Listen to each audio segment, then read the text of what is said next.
नमस्कार, स्वागत है आपका न्यूज़ जनशक्ति में। 4 सितंबर को उदयपुर में भारतीय ट्राइबल पार्टी का प्रथम राज्य स्तरीय कार्यकर्ता सम्मेलन का आयोजन किया गया। इस अवसर पर भारतीय ट्राइबल पार्टी राष्ट्रीय अध्यक्ष एवं गुजरात विधायक श्री महेश भाई वसावा ने कार्यकर्ताओं एवं जनता को संबोधित किया। करता हूं कि आपको पार्टी की लाइन, पार्टी की दिशा, पार्टी क्या चाहती है और पार्टी जो हमारे लिए बनी। आज आपने देखा होगा बीटीपी के डर से कांग्रेस और भाजपा डूंगरपुर में एक हो गई, आपको मालूम होगा। अब आदिवासी को कोई भी धोखा देगा, उस धोखेबाज को बीटीपी किस तरह से निपटाएगी।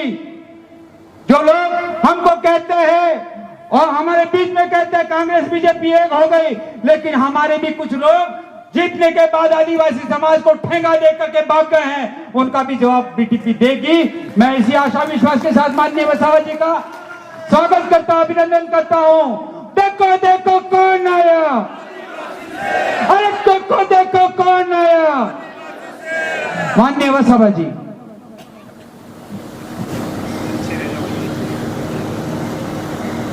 साथियों,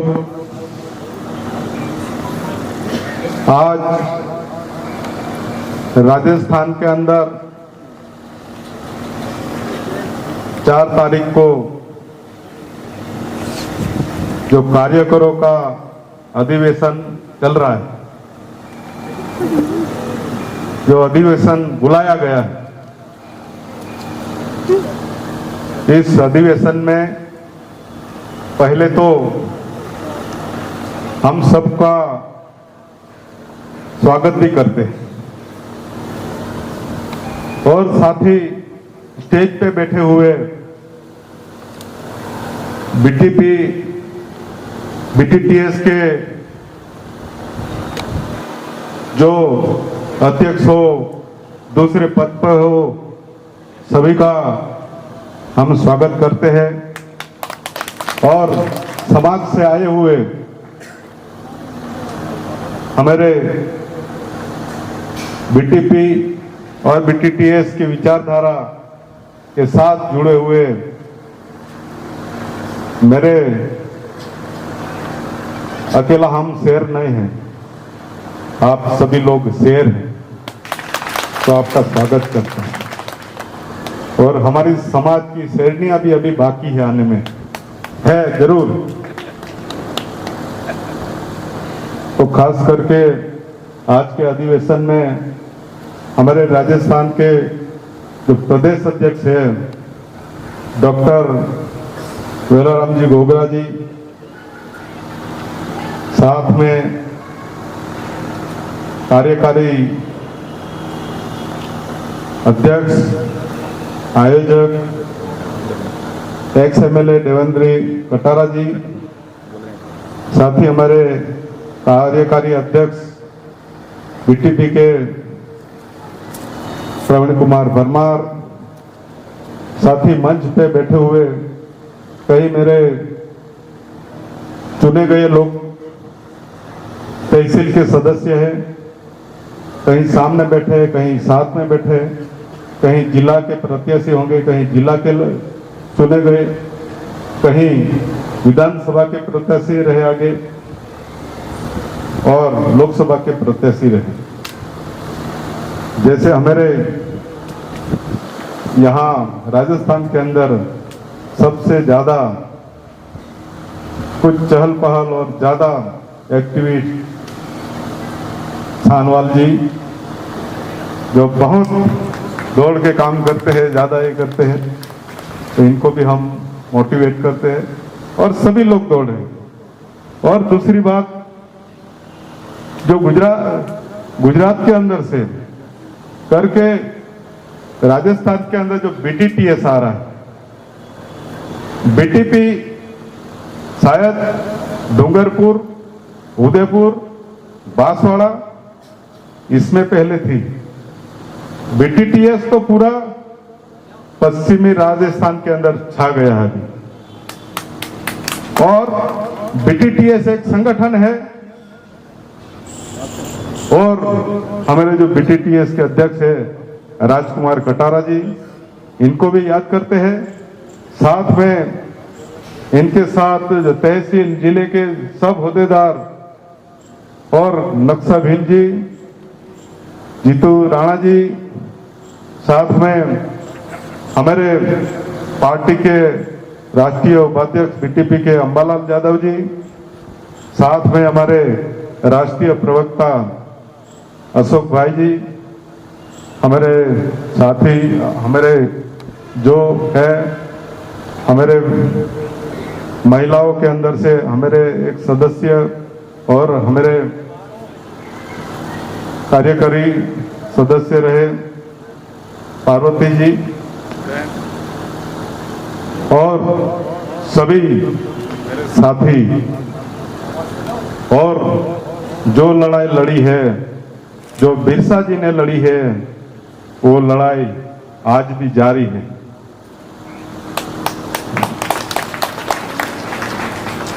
टंटिया मामा ने लड़ी है, वो लड़ाई आज भी जारी है। पूजा भील ने लड़ाई लड़ी है, इनके वंशज अपने हैं, वो लड़ाई और आगे लड़नी पड़ेगी। इनके सपने अभी अधूरे हैं, पूरे करने की जिम्मेदारी अपनी है। और गुजरात के अंदर से एक आदिवासी समाज के अंदर जन्मे हुए और पूरे देश के आदिवासियों को राह चीनने वाले, समाज के अधिकार, संविधान के अधिकार, आदिवासियों की संस्कृति प्रकृति के साथ जोड़ने का काम, इनको जगाने का काम, संविधान का जगाने का काम माननीय गरीबों का मसीहा और आदिवासियों का मसीहा कहा जाता है। पीछे छोटू भाई वसावा जी को मैं आपकी तरफ से इनको भी सलाम करता हूं। लेकिन अपनी जो समस्या है, वो समस्या अभी देश के अंदर, मैं तो पहले ये कह देता हूं, देश की आजादी हुई 75 साल हो गए। अभी क्या चल रहा है? अमृत महोत्सव। अमृत क्या है वो पता नहीं हमको, जहर तो पता है हमको। अमृत क्या होता है? कहने का मतलब अमृत जो जीने वाला होता है, जो जिसे नहीं मरता है, वो अमृत है। अमृत महोत्सव आदिवासियों के लिए नहीं है। ये 75 साल हो गया भारत देश आजाद हुआ है, लेकिन भारत में रहने वाले लोग, चाहे आदिवासी हो, दलित हो, चाहे माइनॉरिटी हो, चाहे ओबीसी हो, ये लोगों को गुलाम बना के रखा गया है। जो बाहर से आए हुए लोग हैं, ब्राह्मणवादी विचारधारा में किसी व्यक्तिगत अगर कोई ब्राह्मण है,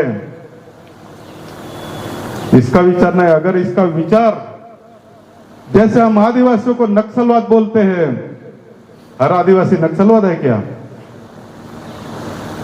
वैसे आप ब्राह्मणवादी विचारधारा का हम विरोधी।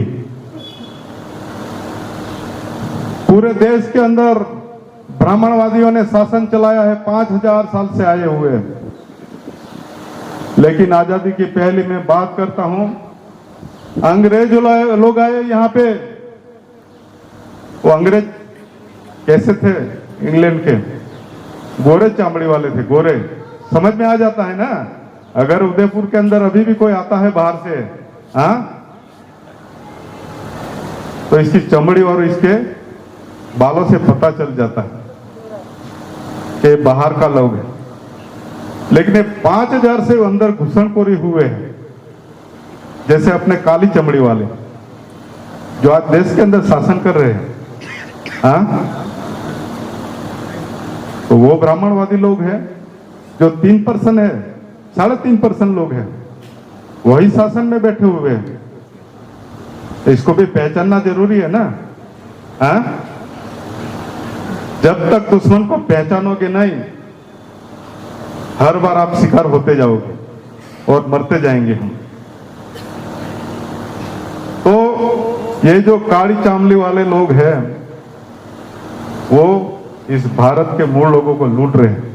खास करके आदिवासियों को कुदरत ने जो दिया है, कुदरत इनके साथ है, कुदरत ने पैदा किया हुआ सब कुछ है कि आदिवासी आदि अनादि काल से है, इस देश का मालिक है।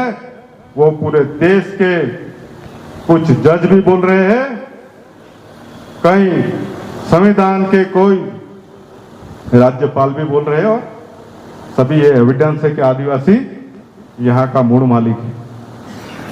इनको लूटा गया है। कुदरत ने बहुत दिया, जड़ दिया, जंगल दिया, पानी दिया, जमीन दिया। अरे इतना देखो, खनिज है आदिवासी विस्तारों के अंदर। खनिज में सब कुछ आ जाता है, जमीन भूमि आ जाती है, पानी आ जाता है, जंगल आ जाता है। और राजस्थान तो पूरे देश के अंदर है। मार्बल, ग्रेनाइट कहां निकलता है? राजस्थान के अंदर है ना। आज दिल्ली तक बड़ी बड़ी बिल्डिंगें बनी है ना। लाल किला किससे बना है? ताजमहल कैसे बना है? तो राजस्थान से बड़े उठाए गए पत्थर, और सोने जैसी कीमत है इनकी। क्या आदिवासी को घरों में है मार्बल? आपके पास ग्रेनाइट है क्या? झोपड़ी की झोपड़ी है आज। वो पुराने अपने लिप थाप के अपने चला रहे हैं। एक परिस्थिति पैदा किए हुए लोग कौन है? ये ब्राह्मणवादी विचारधारा वाले लोग। और वो लोग कांग्रेस और बीजेपी में, बीजेपी का अच्छा जोर आए और अच्छा माहौल बने तो कांग्रेस वाले बीजेपी में चले जाते हैं। अब गुजरात के अंदर देख रहे हैं ना, थोड़ा थोड़ा दिन में एमएलए बिक रहा है। थोड़ा दिन, हाँ, क्या लोगों ने इसलिए वोटिंग दिया है क्या? पूरा देश के अंदर ऐसा आप देखो, महाराष्ट्र के अंदर एमएलए बिके, किसी का 20 करोड़ बोलता है, किसी का 25 करोड़ बोलता है। ऐसे शायद राजस्थान में भी होंगे। वो तो आपको भी ढूंढना पड़ेगा, आपको भी जानना पड़ेगा ना। हम क्यों बताए? तो वो कौन नुकसान कर रहे हैं समाज को? तो आप देखो, अपने एक सरकार झारखंड के अंदर है, आदिवासियों की सरना धर्म का इन्हें बिल पास करवा दिया, सबको सहमति करवा दिया।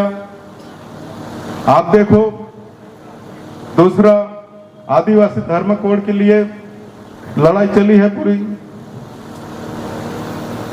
जब तक आदिवासी समाज का जड़, जमीन, जंगल, प्रकृति, संस्कृति, अपनी रहनी करनी जो बचेगी नहीं, खत्म हो जाएंगे। इसलिए जो अभी डीलिस्टिंग वाला चल रहा है, आदिवासियों को कम करो। मैं कोई आदिवासी में से कोई क्रिश्चियन बन गया, मैं इसका विरोधी नहीं हूं, लेकिन इनका कल्चर जो बदला गया है, इनका जो कल्चर बदला गया है, जो लोग कल्चर बदलाते हैं, अकेला ख्रिस्ती की बात नहीं कर रहा हूं मैं, आरएसएस वाले भी कल्चर तो बदलाते हैं ना आदिवासी के पास।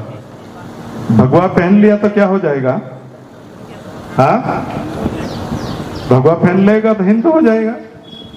आपके गुलाम बनाने के लिए चले जाओगे, आदिवासियों को लूटने के लिए।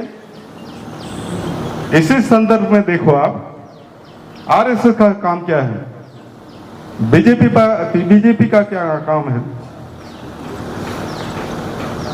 जहां मानगढ़ है अपना, आप लोग तो सब जानते हैं, वहां 1500 से ज्यादा आदिवासी को अंग्रेजों ने जाके मार दिया। वो अपनी लड़ाई लड़ रहे थे, गुरु गोविंद जी, इनके साथ पूरे गुजरात के लोग, राजस्थान के लोग, मध्य प्रदेश के लोग थे साथ में। जब ये लड़ाई हुई, कोई राज्य थोड़ा ऐसा था, वो तो आजादी के बाद बांटा गया। कहीं गुजरात हो गया, कहीं राजस्थान हो गया, कहीं मध्य प्रदेश हो गया। कहीं महाराष्ट्र हो गया, मध्य प्रदेश से छत्तीसगढ़ हो गया। ये ब्राह्मणवादी लोगों ने बांटने का काम किया है। आप समझिए, समझ रहे हो ना कि बोलना कम कर दो, अभी खत्म करो, या समझना है?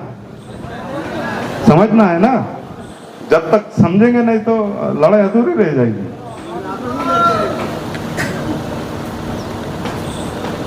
तो बांटने का काम किया। गुजरात और महाराष्ट्र साथ में था। 60 के अंदर, 60 के अंदर इसको अलग कर दिया, इसलिए आदिवासी बेल्ट अलग हो गया। 27 सीटें वहां विधानसभा की हो गई, 4 लोकसभा की हो गई। अपने साथ में ही जुड़े हैं ना। मध्य प्रदेश साथ में है, राजस्थान की बॉर्डर साथ में है, गुजरात की है, महाराष्ट्र की है। तो गुजरात को बांटा, जैसे पहले राजस्थान को बांटा, मध्य प्रदेश को साथ में, यहां राजस्थान के अंदर 25 रिजर्व सीट, ऐसे मध्य प्रदेश के अंदर 47 सीट। आप देखो राजस्थान के और महाराष्ट्र के अंदर 25 सीट। क्यों आदिवासियों को क्यों ऐसा बांट गया? क्योंकि वो यहाँ का कोई सीएम नहीं बन सके, यहाँ के कोई प्रधानमंडल में नहीं आ सके। अगर कोई आता भी है वो 25 के अंदर और 27 के अंदर से, इनको खाली वन मंत्री बनाया जाता है, दूसरा कुछ नहीं। हाँ, अरे ये क्या मजाक बना के रखिए। जिसकी बस्ती नहीं है वो कैबिनेट मंत्री होता है, राज्य मंत्री होते हैं। अगर कैबिनेट भी होता है तो वो गुलाम होता है। तो ये बांटने का काम इन लोगों ने किया। इसलिए पूरी डिमांड अभी के ने बहुत सालों से ये चल रही है। हमारा भिलिस्तान चाहिए, हमारा भील प्रदेश चाहिए, हमारा आदिवासी प्रदेश चाहिए। कई लोग अपने अंदर भी अपने अपने फाटे हैं। अरे हम गुजरात के अंदर बोले हम भिलिस्तान, राजस्थान से और दूसरे सभी लोगों ने आवाज उठाई भील प्रदेश। कहीं अपने दूसरे जो भील समाज है, अपना रावत समाज है, वो भी अपना ये मांग रहे हैं। सबको इकट्ठा होना पड़ेगा, सबकी राय लेना पड़ेगा। ठीक है, अभी राय तो अलग अलग है, सबकी डिमांड अलग अलग है, लेकिन एक दिन ये सभी राज्य साथ में आएंगे और इसके अंदर जो भी लड़ने वाले लोग हैं, समाज के लिए लड़ने वाले लोग, पॉलिटिकल लोग नहीं, समाज को जो लड़ने वाले लोग जो चर्चा करेंगे वही राज्य बनेगा। तो वो सबसे अच्छा है। अगर आदिवासियों को एक साथ में जुड़ना है, SC ST को एक साथ में जुड़ना है, तो आदिवासी राज्य होना चाहिए। स्वायत्त राज्य तो है ही, लेकिन इसकी अमलवारी कोई बीजेपी कांग्रेस कर नहीं रहा है 75 साल के बाद। तो मानगढ़ जो है अपना इतिहास है। आप देखो धीरे धीरे वहां भगवा लहराया गया। देखो शायद 3 तारीख को लहराया था शायद, हाँ 3 ना 3/7। देखो हम गुजरात में थे और मेरा दूसरे प्रोग्राम चल रहा था। मेरे को जैसे पता चला कि आदिवासियों का, शहीदों का इसके नाम पे भगवाकरण कर रहे हैं लोग, हम सीधे वहां से आ गए। कोई बात नहीं, वहां 10 आदमी मिलेंगे, 5 आदमी मिलेंगे, चाहे हम अकेले होंगे, लेकिन ये भगवा के विरुद्ध में मेरी फर्ज थी, एक MLA की फर्ज थी, समाज की फर्ज थी, इसलिए मैं वहां पहुंच गया। ये ताकत आदिवासियों की ताकत है और आदिवासी समाज इसे कभी बख्शेगा नहीं। बाद में जिन लोगों ने मनसा रख के बुलाया, कोई बात नहीं, आदिवासी समाज इकट्ठा हुआ। हमको गर्व है 17 तारीख को कि वो भगवा के विरोध में खड़े थे और पूरा समाज वहां पे आया था। मैं इनको भी धन्यवाद करता हूं। लेकिन कई स्वार्थी लोग इसके अंदर पहुंच गए और वो BTP को बोले तोड़ना चाहते हैं, बीटीपी को यहां से हटा दो। अरे बीटीपी कैसे हटेगी? हमने तो सुना है, शायद आपने भी सुना है, लेकिन मेरे मुंह से क्यों बात है? बस किसी ने बोल दिया कि यहाँ बीटीपी खत्म कर दो। अरे बीटीपी ऐसे थोड़ी खत्म होने वाली। छोटो भाई वसावा जिनकी उम्र 78 है 78, और वो समाज के लिए 55 साल से भी ऊपर लड़े हैं, जड़ जमीन जंगल के लिए लड़े हैं, जमींदारों के सामने लड़े हैं। आप बोलो अभी ये बोले इनको हटा देना है। अरे दिलों से कैसे निकालेंगे, दिमाग से कैसे निकालेंगे आप? ठीक है, अपनी रोटियां सेक लेंगे चलेगा, लेकिन समाज को बांटने का काम नहीं करेंगे। इसलिए प्रदेश अध्यक्ष ने बोला कि हमने 17 सूची भेजी थी यहाँ पे, जब राज्यसभा का इलेक्शन था, जब यहाँ की सरकार गिर रही थी, पता है ना, 2 वोट के लिए सरकार गिर रही थी। अशोक गहलोत सबको होटलों के अंदर लेके कैद करके रखा। तो हमारी डिमांड ये 17 मुद्दों के अंदर है। डॉक्टर वेलाराम जी, इनकी साइन है इस पर? वेलाराम जी को बोल रहे हैं कि दोनों विधायक और मेरी साइन। इसमें मैं मेन मुद्दा बोल रहा हूं कि शेड्यूल 5 यहां पे लागू होना चाहिए, तभी हम आपको वोट देंगे, तभी आपकी सरकार बचाएंगे। वो कर नहीं पाए। और 17 मुद्दों के अंदर पानी का भी, सिंचाई का भी मुद्दा था, और पश्चिम राजस्थान का भी इसके अंदर मुद्दा था, लेकिन इसकी अमलवारी हुई नहीं। 2017 के अंदर ये चुनाव हुए, बाद में इसके बाद भी अमलवारी नहीं। तो जिम्मेदार कौन है? लोग थोड़े जिम्मेदार हैं। लोगों ने, जिन लोगों ने जवाबदारी दी है, इन लोगों की जिम्मेदारी होती, लेकिन वो मुकर गए। वो पता नहीं किस लिए मुकर गए, क्या, क्यों नहीं वो मौन क्यों कर रहे हैं? मौन होता है तो इसमें भी तकलीफ होती है ना। तो हम बोले ये उठाए, अगर कोई नहीं उठाता है इसको साइड करो, ये प्रजा आंदोलन करना पड़ेगा। हमको विश्वास है इस राजस्थान के अंदर हमने राजस्थान पैटर्न लागू करने के लिए, महाराष्ट्र पैटर्न जो लागू हुआ, पहले महाराष्ट्र पैटर्न था, छोटू भाई ने 96 के अंदर जब बीजेपी के अंदर बड़वा हुआ, वहां पे गुजरात के अंदर शंकर सिंह वाघेला बड़वा करके बीजेपी से राज्यपाल बना दिया। इनको वोटों की जरूरत थी, छोटू भाई के 4 एमएलए थे, तब मजबूर कर दिया। 97 के अंदर वहां गुजरात पैटर्न लागू कर देनी पड़ी। शंकर सिंह ने करवाना पड़ा, छोटू भाई ने जो किया वो। अबे गुजरात को कितना पैसा मिल रहा है ट्राइबल को? 15,000 करोड़ रुपया था, दर साल 15,000 करोड़ रुपया ट्राइबल के लिए, ओनली फॉर आदिवासी को लिए।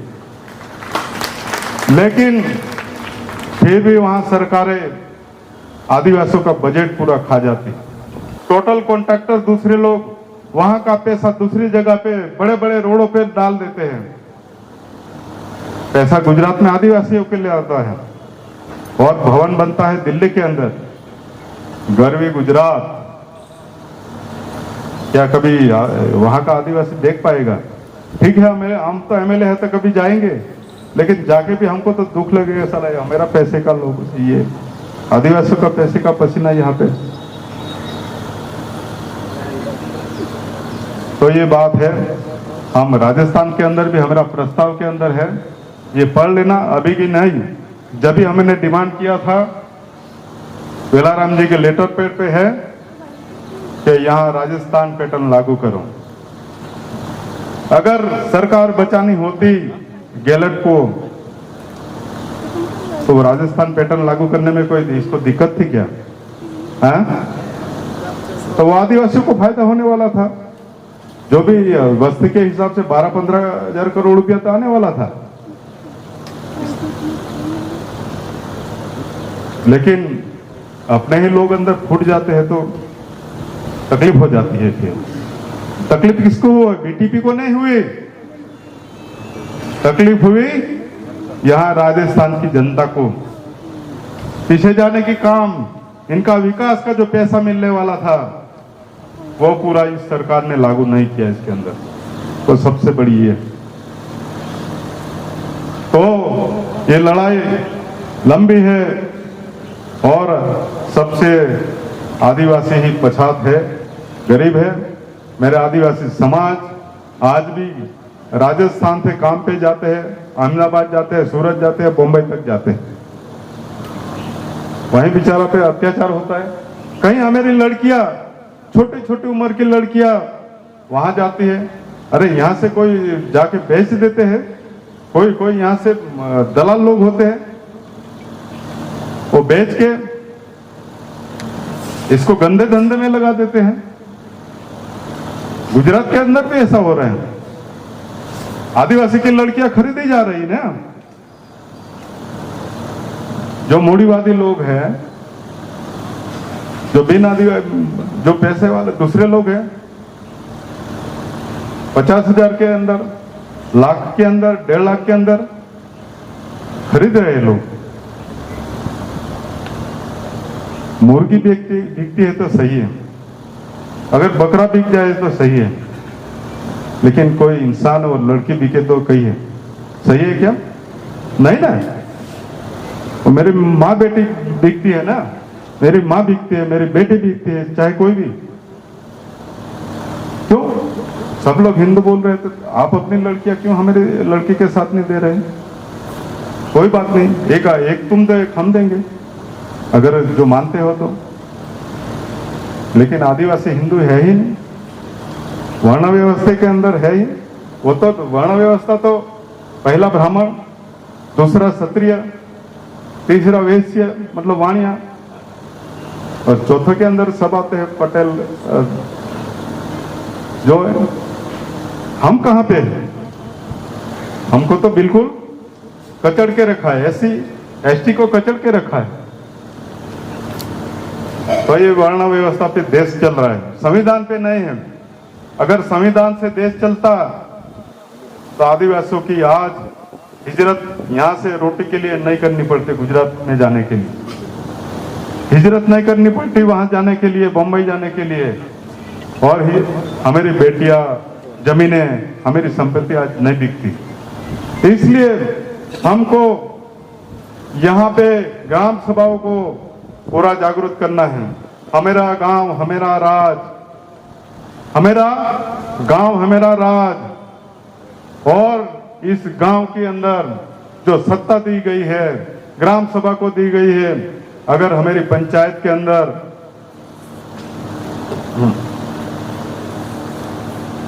हमारे पंचायत के अंदर अगर किसको दुकान भी बनानी है, बाहर से आए हुए लोग, अगर किसी को खान भी करनी है, यहाँ कुछ छोटा मोटा प्रोजेक्ट डालना है बाहर से, तो ग्राम सभा की मंजूरी लेनी पड़ेगी। वो ग्राम सभा के पावर है।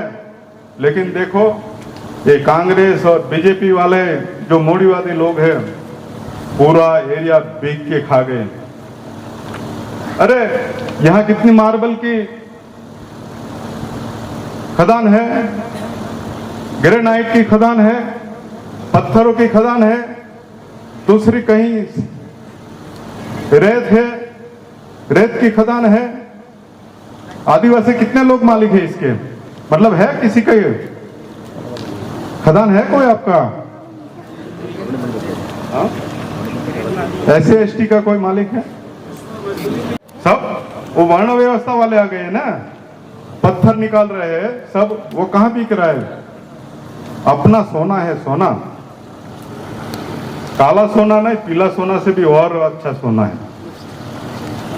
तो इसलिए मैं समाज को, ठीक है हमारी लड़ाई आरएसएस के सामने है, हमारी लड़ाई मूढ़ीवादियों के सामने है, हमारी लड़ाई बीजेपी के सामने है, हमारी लड़ाई कांग्रेस के सामने है, और दूसरी कोई पार्टी बनी है। मैं सभी पार्टी को बात नहीं कर रहा है, लेकिन दाना डालने वाली, छेतरने वाली पार्टियां भी बन रही, शायद बन गई है। चारा डालेंगे और जार फैला देंगे, सब मच्छी अंदर, झींगा मच्छी अंदर चले जाएंगे। चारा खाने के लिए तो भूखते हैं ना, अपने को जाना पड़ेगा फंसने के लिए भी। तो देश के अंदर ये हो रहा है, ये पूरा मुहिम है देश के अंदर आरएसएस के लोगों का, भाजपा का, कि थर्ड पार्टी नहीं आनी चाहिए। तीन पार्टियां, मतलब जो समाजवादी जो विचारधारा है वो नहीं आनी चाहिए। जैसे आज बंगाल में है, बिहार में है, तीन ताकतें आनी नहीं चाहिए, ऐसी वो आरएसएस की विचारधारा है। तो ये सब पूरा सबको देख के ही चलना पड़ेगा। हर कदम कदम पे खतरा है, हर कदम कदम पे कांटे हैं। इसलिए हम बोलता कि कभी ये लोग अपने समाज को एक नहीं, इसलिए हमारा समाज एक होना चाहिए। आपस में लड़ना, सबको एमएलए बनना है, सबको मंत्री बनना है, सबको सरपंच बनना, सबको तहसील जिले का बनना है। लेकिन कैसे इस लालच के अंदर आप देखो, यहाँ तो दोनों इकट्ठे हो जाते हैं और सरकार बना लेते हैं बीटीपी के सामने। तो इसलिए बीटीपी छोटू भाई की जो विचारधारा है, जो 55 साल से ऊपर से इस विचारधारा के लिए छोटू भाई वसावा लड़ते हैं और इनके सहयोग से हम साथ में है। अगर सत्ता में चाहते तो पहले कांग्रेस थी, तो कांग्रेस के अंदर हम मंत्री बन जाते। बहुत जुल्म किया हम पर, फिर भी जुल्म करके हमको बोले आप कांग्रेस में आ जाओ, इसी टाइम नहीं गए। बीजेपी बोल रहे आप हमारे अंदर आ जाओ, आपको मंत्री संतरी बना देंगे। तो मेरी विचारधारा इतनी खतरनाक है और भारत के लोगों के लिए कैसे इसके अंदर कोई जाए। हमारी लड़ाई जारी रहेगी। ये ठीक है, अपना समाज संगठित होते होते इतना टाइम हो गया। बिरसा दादा, टंटिया मामा भील, पुंजा भील, गुरु गोविंद, सब इनका अधिकार के लड़ते लड़ते, समाज को बचाते बचाते, इनकी जड़ जमीन बचाते बचाते यहाँ तक आए। तो ज्यादा नहीं, लेकिन वो कार्यकर्ता जो आए हुए, बस आप गांव गांव जाके मीटिंग करो। अकेला महेश वसावा गुजरात से आ जाएगा, संगठन हो जाएगा, ऐसा नहीं। अगर कोई यहां से कोई एक आदमी बोल देगा तो ऐसे नहीं होगा। आपको अपने अपने विस्तार में, अपने अपने गांव के अंदर, अपने अपने विस्तारों के अंदर शिविर करनी पड़ेगी और युवा को बैठ के ये बात करना पड़ेगा, संविधान क्या है, संविधान क्या है, संविधान को जानना पड़ेगा। अपना अधिकार क्या है, आदिवासी की संस्कृति प्रकृति क्या है, वो देखना पड़ेगा, तभी आगे चलेंगे। अकेला विरोध करने से कुछ नहीं, इनको अंदर जाके समझना पड़ेगा, फिर इसका विरोध करना पड़ेगा। तो इसलिए आज भी बोल रहे हैं, हमारी लड़ाई भगवा करने वाले आरएसएस के सामने, हमारी लड़ाई आदिवासियों पर, एससी पर जुल्म करने वाले लोगों के सामने है, माइनॉरिटी के दबाने की काम कर रहे हैं ऐसे लोगों की। जब राजस्थान के अंदर ये घटना घटी, इंद्र जो लड़का था, छोटू भाई ने ये बोला, इंटरव्यू में बोला, इतना जातिवाद है देखो। हाँ, इस बच्चे ने खाली मटकी के अंदर पानी पिया।